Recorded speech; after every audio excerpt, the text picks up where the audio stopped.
There are two types of batteries inside portable power stations right now, LFP and NMC. One will last you 10 years. The other could be significantly degraded in 2.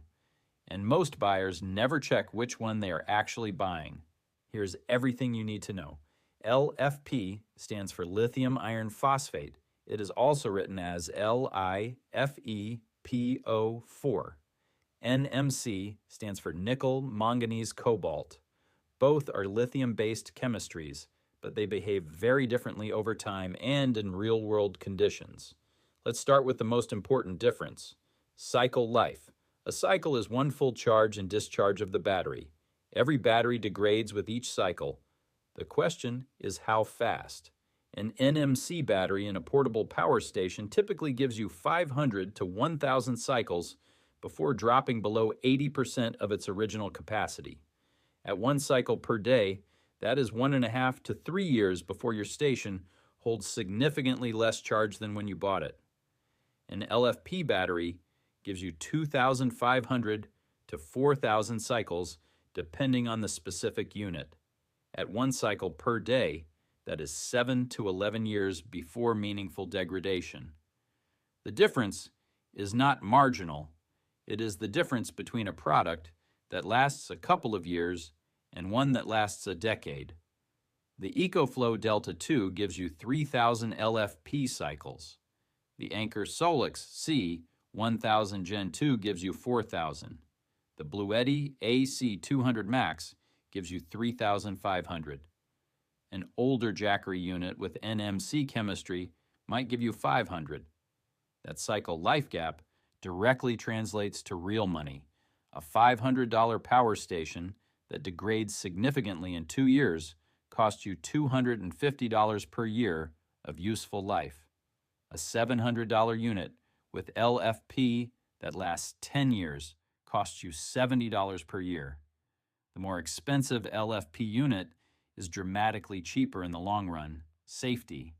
LFP wins here clearly and significantly. NMC batteries are more prone to thermal runaway, the chain reaction where a battery overheats, catches fire, and in extreme cases explodes. This is why lithium battery fires make the news.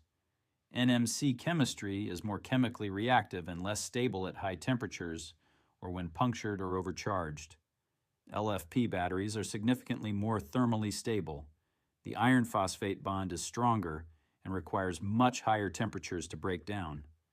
LFP batteries can be overcharged, overdischarged, or punctured with a dramatically lower risk of thermal runaway.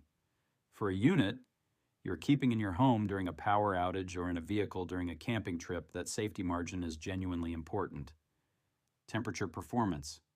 NMC has one real advantage over LFP: energy density.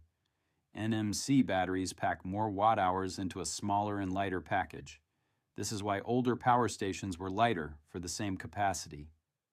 LFP batteries are heavier and slightly larger for the equivalent storage. NMC also performs marginally better in very cold temperatures. Below freezing, LFP capacity drops more noticeably than NMC. For most users in normal operating conditions, this is not a meaningful difference, but for anyone using a power station in genuinely cold outdoor environments, it is worth knowing. Which brands use which chemistry right now?